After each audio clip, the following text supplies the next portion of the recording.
हिमाचल उपचुनावों में मिली जीत से लबरेज कांग्रेस नेता प्रदेश की बीजेपी सरकार को घेरने का मौका नहीं चूक रहे हैं।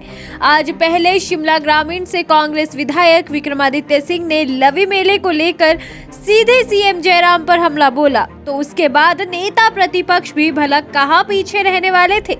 उन्होंने भी मनरेगा में बजट ना मिलने पर सरकार की खूब बखिया उधेड़ी। मुकेश अग्निहोत्री ने ऊना में मीडिया से बातचीत के दौरान कहा कि विकास के दावे करने वाली डबल इंजन की सरकारें केवल मात्र 132 करोड़ रुपए का बजट अदा करने में हाफ चुकी है।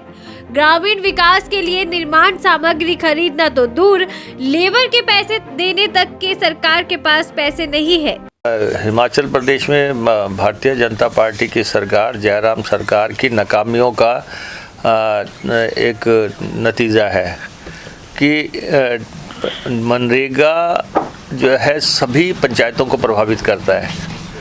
और अगर प्रदेश में पंचायतों में मनरेगा का पैसा अगर 4-4 महीने से नहीं पड़ा है तो सरकार कर क्या रही है। हमें तो ये जानना है कि मनरेगा विकास का, ग्रामीण विकास का मूलभूत आधार है।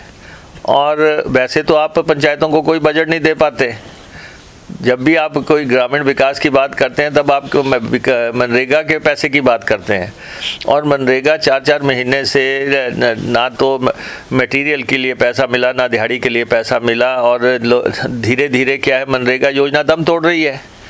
मनरेगा जो है एक संवैधानिक योजना है जिसमें पेनल्टीज़ रखी हुई हैं। लोगों को दिहाड़ी देनी ज़रूरी है, कितने दिन में देनी ज़रूरी है, कितने दिन में भुगतान ज़रूरी है। अगर केंद्र ने नहीं किया है तो केंद्र की सरकार को आप डबल इंजन की सरकार बताते हैं। और आप 132 करोड़ रुपए का भुगतान जो है, जो नॉर्मल भुगतान होता था, वो भी नहीं कर पा रहे हैं। तो मुख्यमंत्री जी क्या कर रहे हैं और मंत्री जी क्या कर रहे हैं। और इसलिए हमने आज अंततः हमने चीफ सेक्रेटरी को भी इस बारे में खबर की कि आखिर मनरेगा को इस ढंग से कैसे आप डील कर रहे हैं कि सारी पंचायतें आपने खाली बिठा दी। और फिर जो है 15वां वित्त आयोग जो कि विकास का दूसरा आधार है, वित्त आयोग का पैसा भी जो है पंचायतें नहीं निकाल पा रही हैं। इससे लापरवाही कोई नहीं हो सकती। ऐसा कैजुअल अप्रोच वाली सरकार कोई नहीं हो सकती कि 10-10 महीने से जो है 15वां वित्त आयोग की पेमेंट्स नहीं निकल रही हैं, जो उन्होंने स्कीमें डाल रही हैं वो नहीं चल रही। इतना ही नहीं, वित्त आयोग के अध्यक्ष सतपाल सिंह सत्ती के बयान पर भी मुकेश ने पलटवार करते हुए तीखा जुबानी हमला बोला।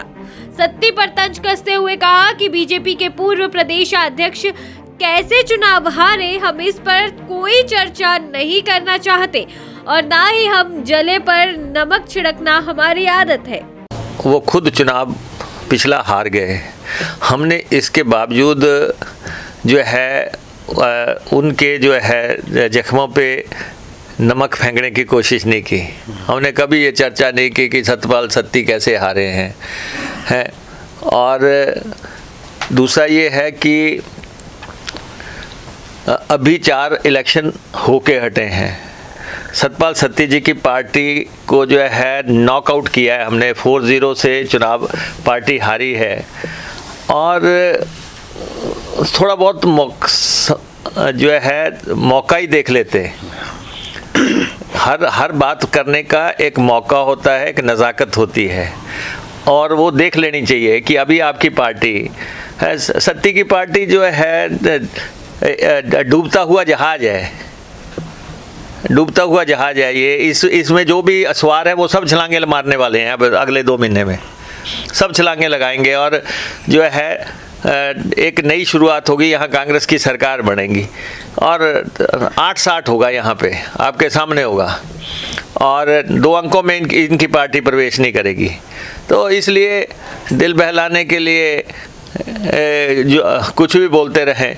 ज़रूरत से ज़्यादा बोलना भी कोई ज़्यादा नहीं होता कि आप जो है आपको बोल ही लेना है। हमने 4 चुनाव लड़े हैं, 4 जीते हैं और 5वां ठोक बजा के जीतेंगे और इनके सामने जीतेंगे। और इनको कोई गलतफहमी नहीं होनी चाहिए। इन्होंने पिछले चुनाव में भी पूरी ताकत लगा ली थी और उस समय भी इन्होंने बहुत इसी ढंग के दमगजे मारे थे। और और चुनाव हार गए, और उसके बाद अब फिर जो है बड़ा बड़बुल्लापन जो है ज़्यादा मायने नहीं रखता। इसलिए आप अपना काम करें। आपके पास सत्ता के जो 6 महीने बचे हैं, जो विकास के लिए, कल्याण के लिए, गरीब की सेवा के लिए लगाना चाहते हैं लगाएं। बाकी जो है जो होना है उसकी ट्रेलर आ चुका है, फिल्म दिखा देंगे। पिया तो रखे सारा अभिमान, पिया तो बीती यादों से नाता सहेजना सीखा, हाथ थाम कर जिनके चलना सीखा, गिरने लगती जब तो उनसे संभलना सीखा। पिया तो रखे सारा अभिमान, उनकी डांट से खुद को तराशना सीखा। पिया तो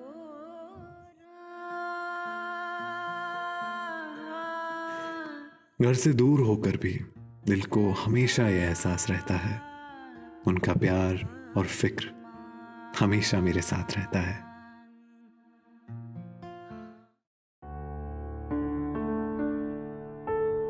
भूषण ज्वेलर्स, अनमोल रिश्तों के लिए।